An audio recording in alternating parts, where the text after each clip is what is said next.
Today we're going to talk about finding the probability of disjoint and overlapping events. I'll explain what each of those words means in a little bit, but first I'd like to look at some examples. So far up until this point, we found the probability of just one thing happening. Like, what's the probability of rolling a dice and getting a 4? Well, let's look at an example where we're going to look at more than one thing happening. The first example says there are 5 blue, 4 red, 6 purple, 3 orange, and 2 yellow Skittles in a bag. We want to find the probability that when we reach in the bag, we will get, first of all, a blue or a red. So hit pause and then hit play when you're ready to answer this question.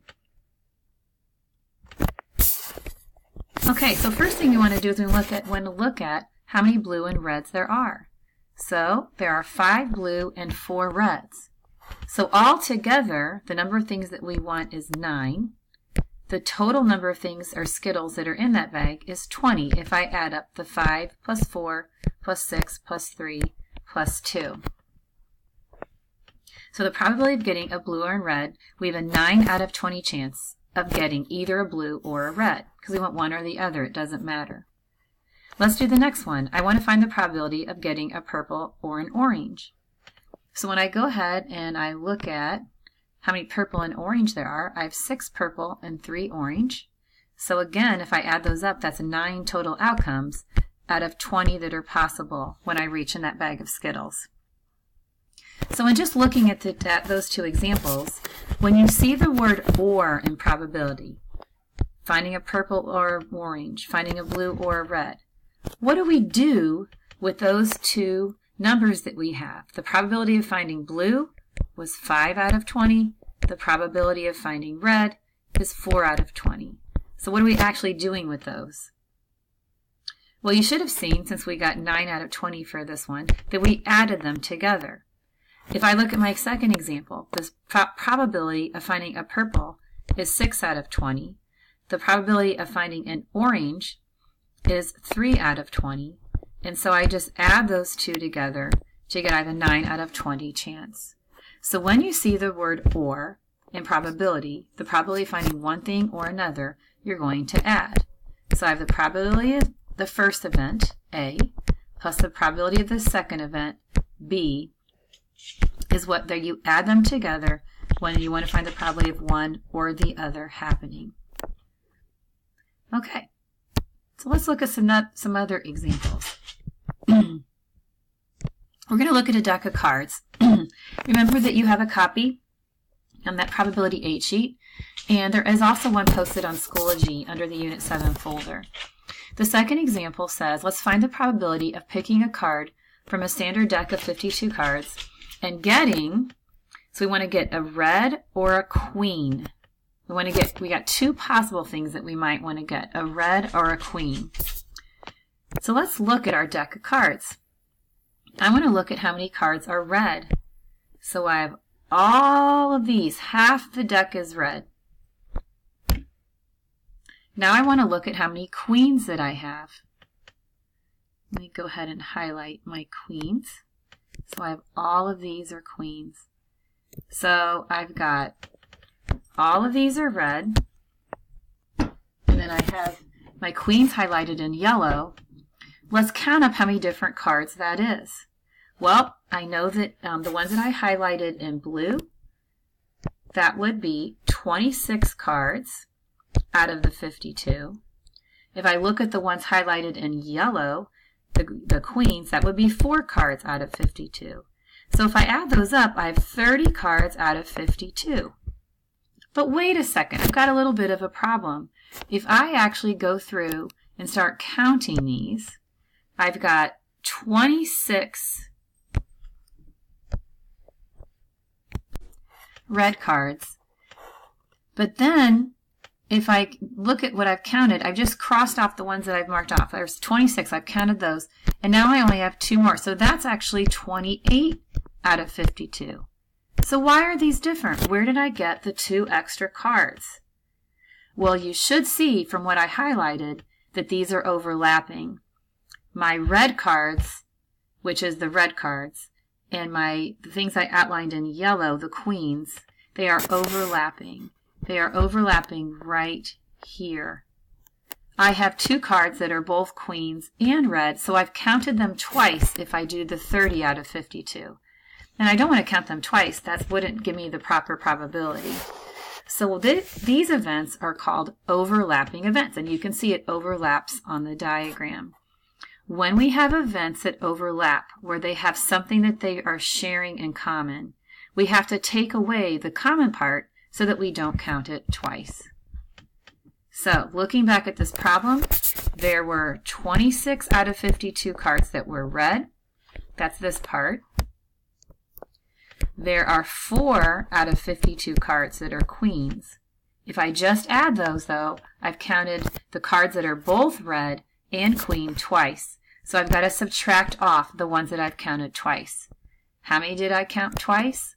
Well, they were the ones that were both. So that would be the 2 out of the 52. So this is called finding the probability of events that are overlapping.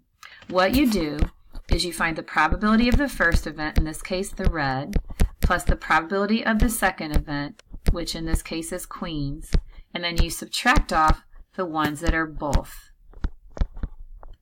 red and a queen. So let's look at another example and see if you can figure this one out. Again, standard deck of 52 cards. I want to find the probability that I'm going to pick a black card or an ace. So, looking at my deck of cards, black cards. Well, I've got all of these and all of these. Half the deck, 26 cards. Now I need to look at my aces. Well, what aces do I have? I have these right here, 4 aces. So I have 26 black cards and 4 aces, but let's look and see. What are they sharing in common? These two right here. There are 2 aces that are also black. So going back to my probability problem, I want to find the probability of picking a black card. That was half the deck, so that's 26 out of 52, plus the probability of finding an ace. That was 4 out of 52. Then I've got to subtract off what they had in common. The probability of both of them, that were the aces that were also black, that was 2 out of 52. So I would add up 26 and 4 is 30. 30 minus 2 is 28. So 28 out of 52 cards. That would be the probability of picking a card that was either black or an ace. And you would want to put that in simplest terms. So again, when we see the word or, to find the probability of one thing or another, we're going to add, and then we're going to sometimes subtract. And the times that we subtract are when they are overlapping events, or they have something in common that we have counted twice. Let me clear this out. Okay, so disjoint events are events that have nothing in common. Like when we picked Skittles out of a bag, we picked at 2 colors. But overlapping events are events that have something in common. So when I use those terms, I want you to know what that means. And again, the probability of picking one thing or another is the probability of the first plus the probability of the second minus the probability of both, of what they're sharing, because again, we don't want to count things twice. So let's look at one more example. I have a spinner, and it's shaded with white spaces, light gray, and dark gray spaces. And the example says, what's the probability of landing on a light gray or a white? So let's use our rule. We want to count how many spaces are light gray or white. So I've got 1, 2, 3, 4, 5, 6. 6 events that are light gray or white. Again, we have 2 that are light gray, here and here, and we have 4 that are white, so I just add those 2 together. How many total different things are there going around the spinner? There are 7 different spaces that it could land on. So my probability of landing on light gray or white is 6 out of 7. Are these events disjoint, which means they have nothing in common, or are they overlapping, landing on light gray or landing on white? What do you think? Okay, well these events had nothing in common. There are no spaces that are both light gray and white. They are one or the other. They don't share anything in common. Now let's look at the next question. It says, what is the probability of landing on a light gray or an even number? So let's take a look. Oops, sorry about that. Don't need that. Light gray, that would be here and here. Even numbers, let's look at that. Even numbers would be here, 2, 6, and 4. So what are we going to do?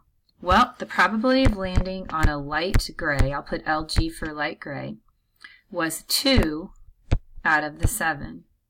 The probability of landing on an even number, let's look at what I highlighted in blue, the numbers 2, 4, and 6, that is 3 out of 7. So we've learned that when I want to land on, or want to have the probability of one thing or another, we add, but we also sometimes subtract. So I'm going to add these two. Were there any that I counted twice? Yes, right here. I counted the 2 as a light gray, and I also counted it as an even number. So I've got one thing that I've counted twice. I've got to subtract that one event off. So I'm going to add 2 plus 3 minus 1, which gives me 4 out of 7. And that should make sense if you look at my highlights. I've only highlighted 4 different things. 1, 2, 3, 4. So again, today we're looking at disjoint and overlapping events. Disjoint events have nothing in common. Overlapping events share something in common. And the probability of finding one thing or another happening is the probability of them added together and subtracted off if they have anything in common. So that is a quick description of finding the probability of overlapping and disjoint events.